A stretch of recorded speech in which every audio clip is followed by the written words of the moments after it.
If you support the death penalty, please take the light to the left. If you do not support the death penalty, take the light to the right.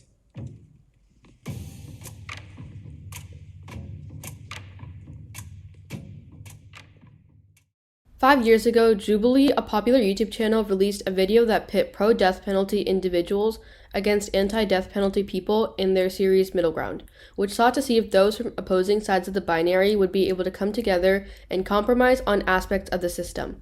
Today, capital punishment remains one of America's most heavily debated legal and justice issues. Capital punishment, commonly referred to as the death penalty, is the execution of a criminal offender who has been found guilty by the law and faces the highest punishment due to their capital crime or crimes. While the death penalty can act as a form of deterrence by enacting consequences for those who commit capital crimes, ultimately, it is a costly and unjust method of punishment because it is more economically demanding than other sentencing methods and also encapsulates racial and economic disparities within the system. Therefore, it is imperative to dismantle the capital punishment system and replace such convictions with alternative sentences like life imprisonment that prioritize personal reform and ensure true justice. Some people argue that capital punishment can deter prospective capital crimes such as homicide, which would salvage the life of an innocent individual over that of a perpetrator. For example, based on excerpts from The Ultimate Punishment, A Defense, according to Ernest van den Haag, professor of jurisprudence and public policy at Fordham University, abolitionists appear to value the life of a convicted murderer, or at least his non-execution, more highly than they value the lives of the innocent victims who might be spared by deterring prospective murderers. However, it's important to recognize that while deterrence can have societal influence over crime that is not statistically reported, it is less likely to prevent capital crimes which are usually pre-planned, where the perpetrator is less likely to consider the legal consequences. As Austin Fletcher, professor of philosophy at Tufts University, writes, when crime is planned, the criminal ordinarily concentrates on escaping detection, arrest, and conviction.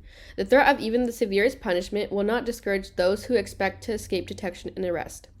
Thus, this suggests that the death penalty's influence on premeditated crimes is limited, making it crucial to consider such complexities within the justice system to form a cohesive and informed perspective. On top of this, capital punishment has economic disadvantages in that execution costs more money than life imprisonment and other convictions because of additional expenses brought about in capital trials, such as extra costs for special lawyers or a waste of resources in overturned cases. According to journalist Casey Decker, Duke University professor Philip Cook analyzed 11 executions that took place in the state from 2005 to 2006 and estimated the state would have saved a total of $21,642,414 if the death penalty had not been on the table.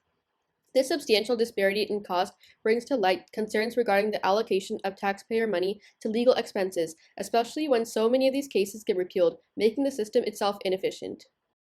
Ultimately, the capital punishment system is filled with inherent racial biases that subvert the institution's commitment to ensuring true justice is served. According to a report, Death Penalty Cases Show History of Racial Disparity, published by Colleen Long, a study by the Death Penalty Information Center found that throughout the modern era, people of color have been overrepresented on death row. In 2019, 52% of the death row inmates were Black. It also showed that the killers of white people were more likely than the killers of Black people to face the death penalty, and cases with white victims were more likely to be investigated. The disparities between Black and white victims and inmates depict a common theme of discrimination against marginalized groups in execution. Black communities, especially those with high poverty rates, many times face prejudice within the system, contradicting its values of equality and further highlighting the hypocrisy of the institution.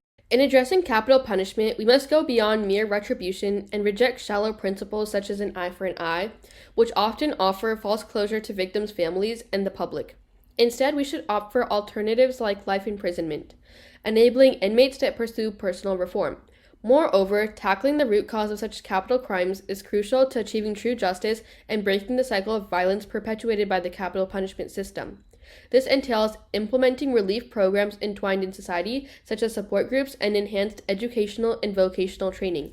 Let us break free from the chains of the past that have kept such a system of violence going. Let us break free from this narrowed sense of justice that upholds no morality nor any true retribution for the victim and society.